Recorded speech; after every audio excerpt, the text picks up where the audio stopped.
Olá, você que nos acompanha no projeto ES 3.0 Online da Igreja Adventista do Fonseca, em Niterói, no Rio de Janeiro. É muito bom ter você aqui conosco mais uma vez para juntos estudarmos a Palavra de Deus. Aqui é o seu canal, é o canal do ES 3.0, o canal da Igreja Adventista do Fonseca, a sua escola sabatina diária no YouTube.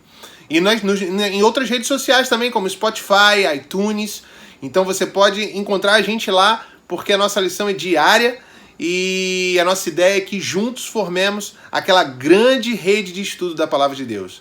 E antes de entrarmos na lição, não posso deixar de pedir que você se inscreva no canal se você ainda não é inscrito. Se por acaso descobriu agora ou está nos conhecendo ainda, se inscreva no canal, participe,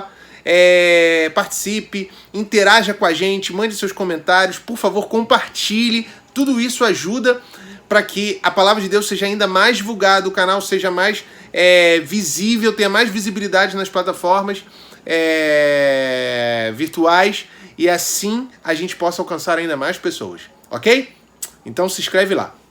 Bom, hoje, dia 20 de janeiro, nós estamos estudando, dando continuidade ao estudo do livro de Hebreus, que é um livro de suma importância para o tempo que vivemos. E o tema de hoje é o irmão como modelo. Jesus é o nosso irmão, né? Ele veio a esse mundo para nos mostrar como devemos, para servir de modelo para a gente, de como devemos nos comportar, como é viver pela fé. Jesus é o exemplo máximo de viver pela fé. E é interessante que o autor de Hebreus, no capítulo 12, versos de 1 a 4, ele faz a conclusão do capítulo 11. O capítulo 11 de Hebreus você conhece, é o rol da fé, né? É o rol da fama da fé, em que o autor de Hebreus ali, ele relata os vários personagens da história que tiveram uma vida de fé, uma vida de confiança, que passaram por diversos problemas, mas que confiaram em Deus. Então ali ele discorre sobre Abraão, Isaac, Jacó, Moisés, Sansão, Davi, enfim, muitos outros. E a conclusão do capítulo 11 é o início do capítulo 12. E nesse capítulo 12,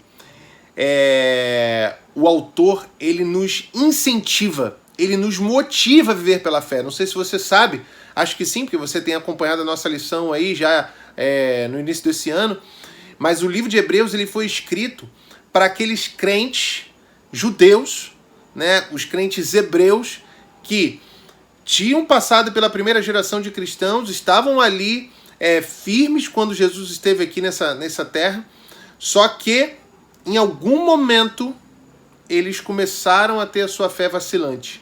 Em algum momento eles começaram a querer retornar para as práticas do judaísmo.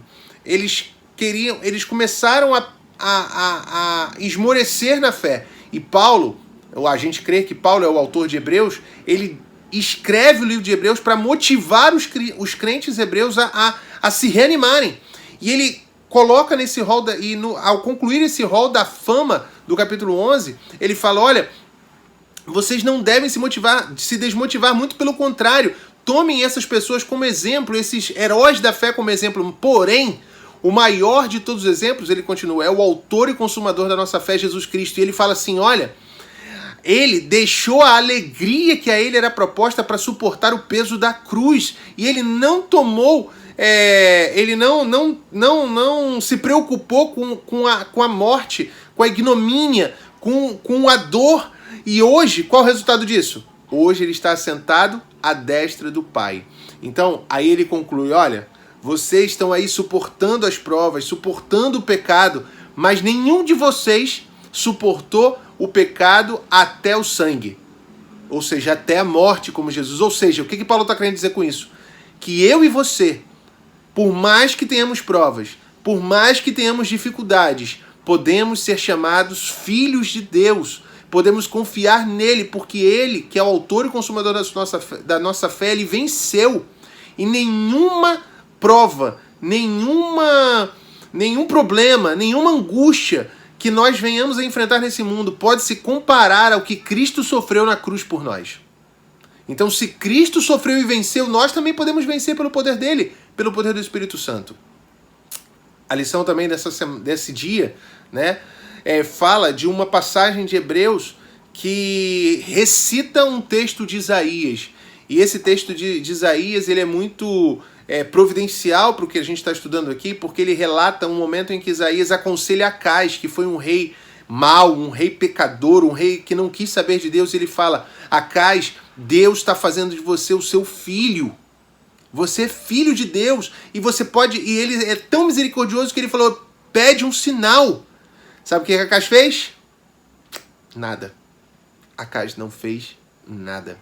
Ele deu uma desculpa esfarrapada de que não precisava tentar a Deus, e ao invés de se considerar filho de Deus, ao invés de confiar na ajuda de Deus em relação ao inimigo que estava vindo do norte, do reino do norte de Israel e da Síria, ele pediu socorro ao rei da Síria, Tiglat-Pileser, e disse: Tiglat-Pileser, eu sou o seu servo e seu filho.